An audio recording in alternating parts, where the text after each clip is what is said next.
Hello. We're going to dive into chapter 27 of Matthew. We're getting really close to the end. This is the end.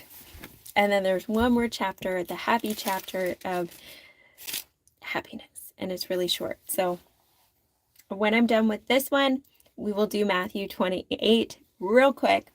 And then we'll be done with this series. And then you'll just have to wait and see what's coming next, okay, for next week.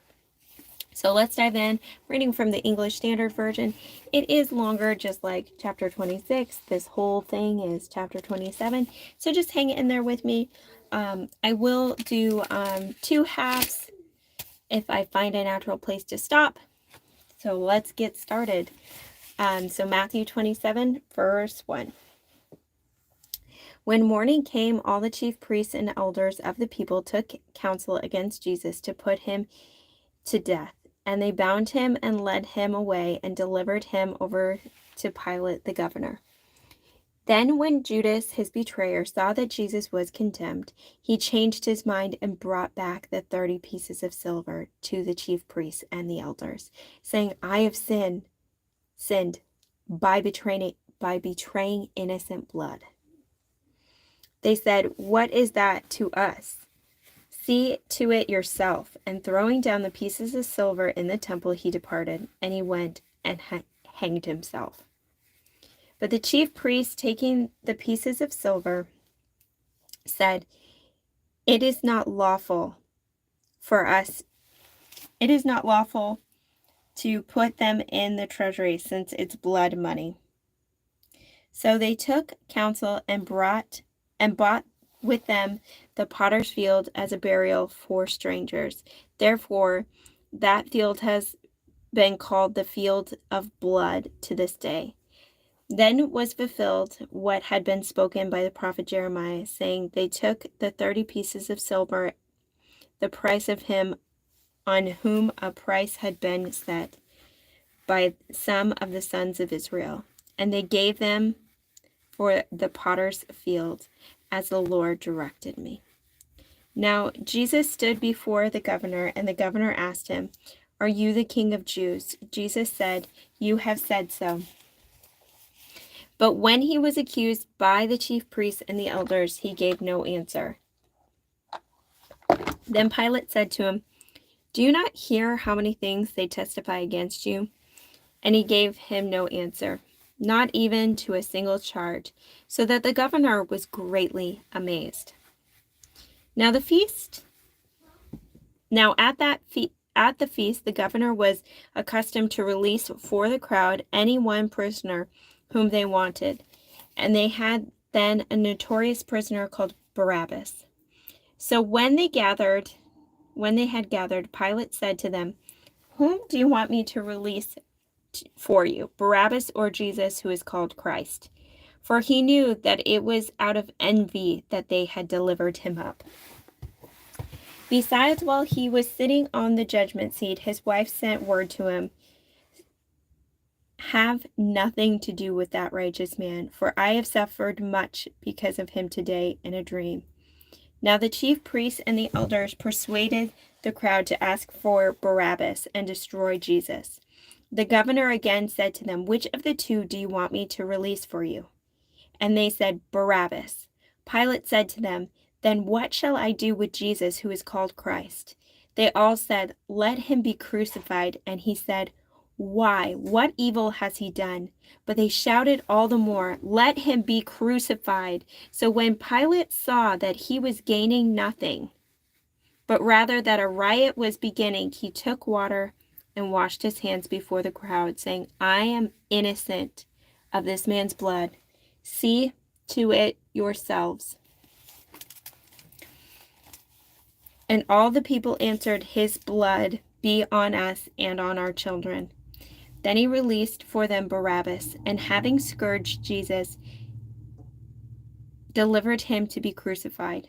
Then the soldier of the governor took Jesus into the governor's headquarters, and they gathered the whole battalion before him, and they stripped him and put a scarlet robe on him, and twisting together a crown of thorns, they put it on his head and put a reed in his right hand.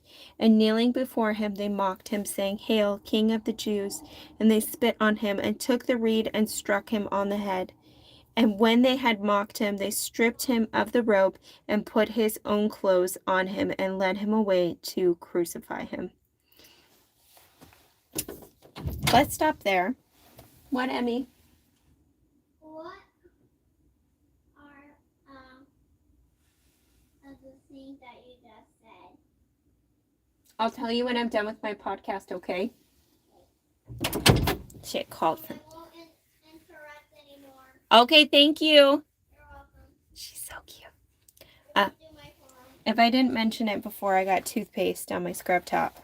That's what that is, in case you're wondering. It makes me so sad that people were envious of Jesus, because all he wanted, guys, was for you to know the truth, and we get so caught up in our own selfish ways that we don't listen. We go that way. We listen to the devil, and then we don't get to be with him for eternity, and it's really sad. Judas felt bad for what he did. Did you read that? Did you hear that? He felt bad for what he did. He changed his mind. Now, this is an interesting question that I have for you guys, and I would love to see your answer. So it says, he changed his mind. He brought back, and he said, he acknowledged what he did. He said, I betrayed innocent blood, shouldn't have done this. He threw the money back, and he left. Now, let's say that Judas had wept bitterly, right? Like Peter had. And what if he had repented? What do you think would have happened? That is my question to you. He obviously felt so guilty that he hung himself or hanged himself. Hold on. Can I watch the Bible story on your old phone? When I'm done with this, because I got to put it on for you, okay? Okay. So, yeah, I would love to hear your thoughts on that. I think you already know my thoughts, and we can have a discussion on this on a different day or in the comments. I love that Jesus keeps saying, you have said so. He's not saying, yes, I am. He's saying, you have said so. You have said I am this. You have said that I am this. Why do you think he did that? I have lots of questions for you guys today. So many. And oh my goodness, they make me so mad, but then I have to remember that this is me. At one point in my life, I was a Pharisee with my own self-righteousness, and I probably would have done the same thing, asking for Barabbas instead of saying, please, please, please release Jesus. But we all know that this had to happen so that we could be forgiven of our sins. He had to die on the cross, so this was inevitable, but it makes me so upset that they were willing to let an innocent man die. And this man, who was a murderer, he had murdered other people and robbed people, was a thief. They were like, yep, we will spare your life. Even though you already took somebody else's life, we will spare your life. And this innocent man who has done nothing wrong, we will take his. It makes me really mad. But again, I was once a Pharisee. We are all Pharisees at one point in our life. It might not be directly about the Bible or about being a godly person, but we have all been Pharisees in our life about something. Let me tell you, we have all been there. Excuse me. Okay. And the fact that they said, his blood be on us and our children, kind of an interesting statement, and I feel like it has a really profound depth. And Jewish people to this day don't believe that Jesus is the Christ or the Messiah. A lot of them don't, and if they do, they are not considered Jewish anymore. And it's really interesting that that is the statement that they said.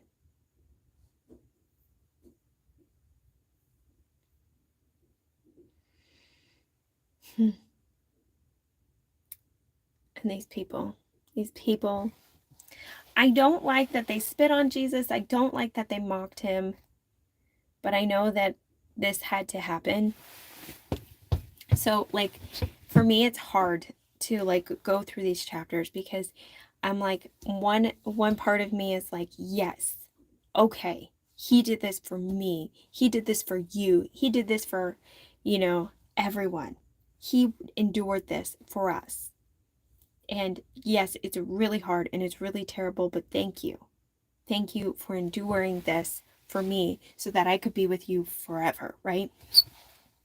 Like, I am forever indebted to you. Like, I will never be able to thank you enough for what you have done. But in the same breath, it makes me so mad because they had every opportunity to know him.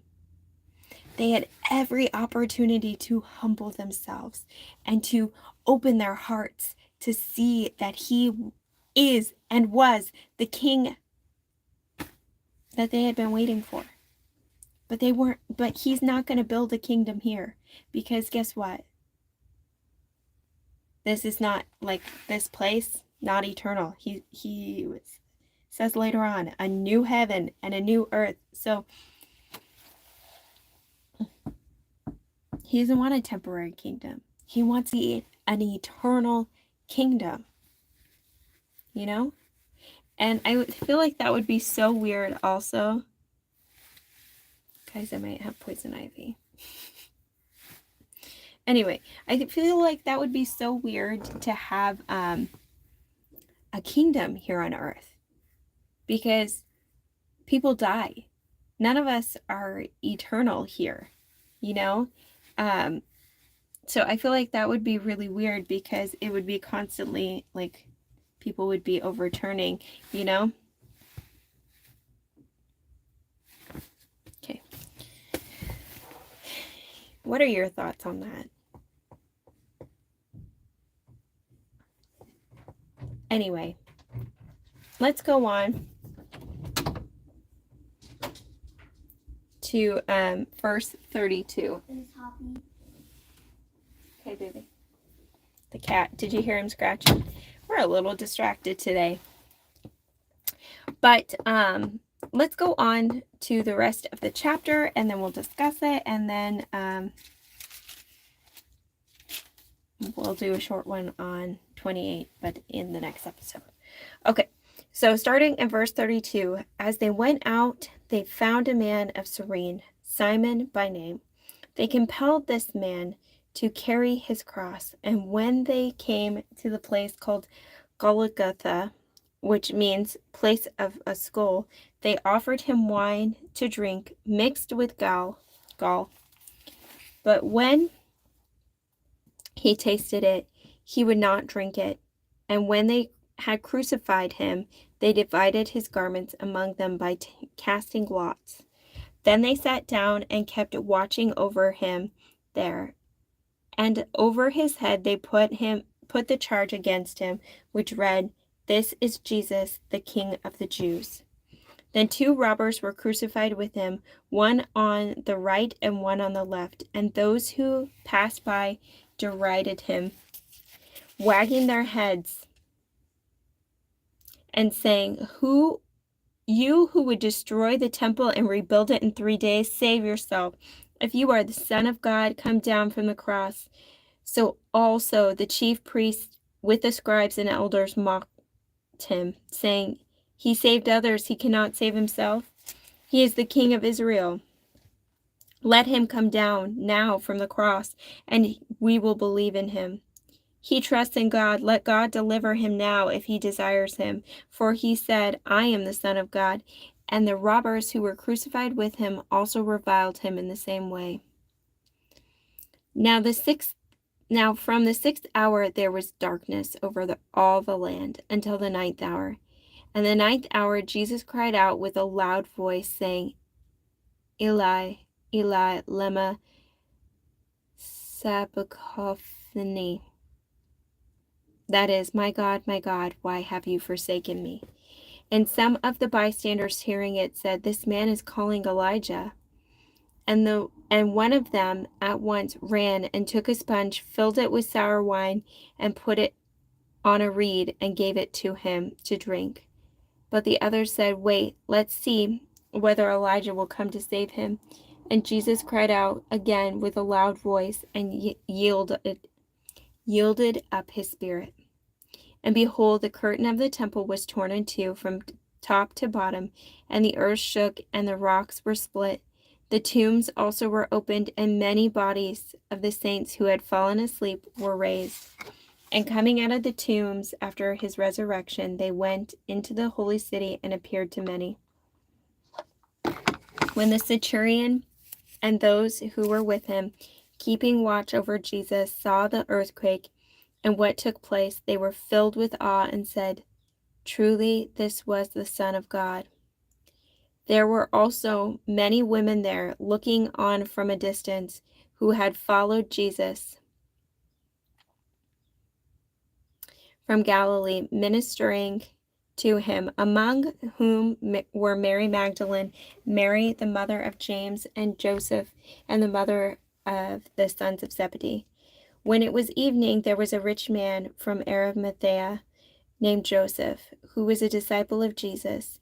He went to Pilate and asked for the body of Jesus. Then Pilate ordered it to be given to him, and Joseph took the body and wrapped it in a clean linen shroud, and laid it in his own new tomb, which he had cut in the rock. And he rolled a great stone to the entrance of the tomb and went away. Mary Magdalene and the other Mary were there, sitting opposite of the tomb.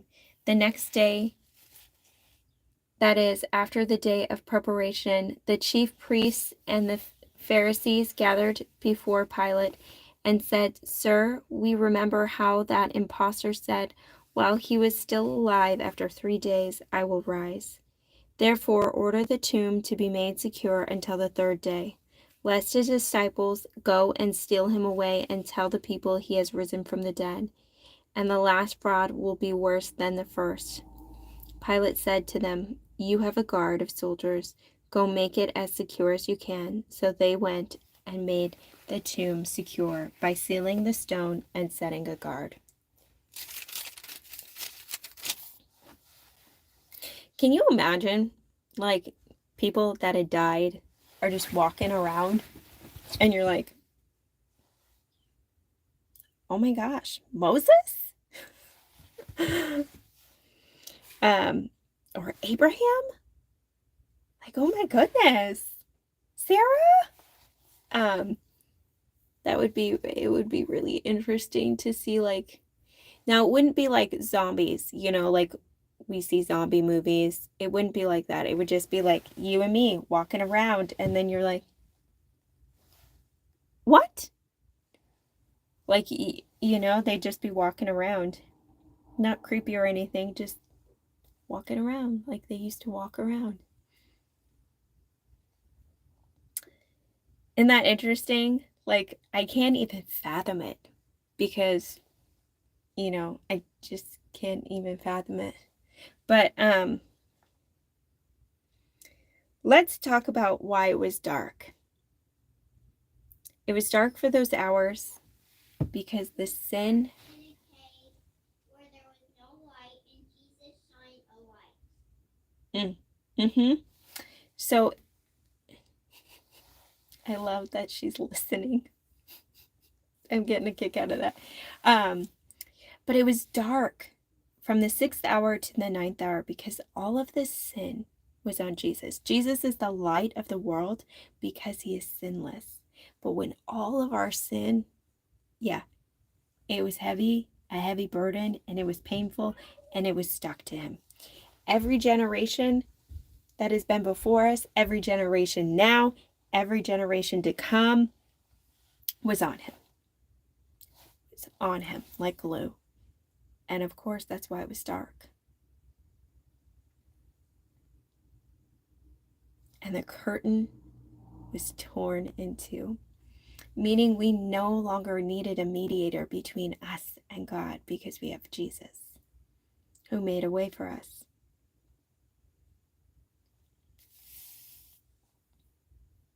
He made a way for us. This chapter really reminds me of that. It's not just a story in a book. This happened. He did this. He made a way for you. He made a way for me. He washes us clean. He paid our debt. We are free because of him. We are free because of him. We are free.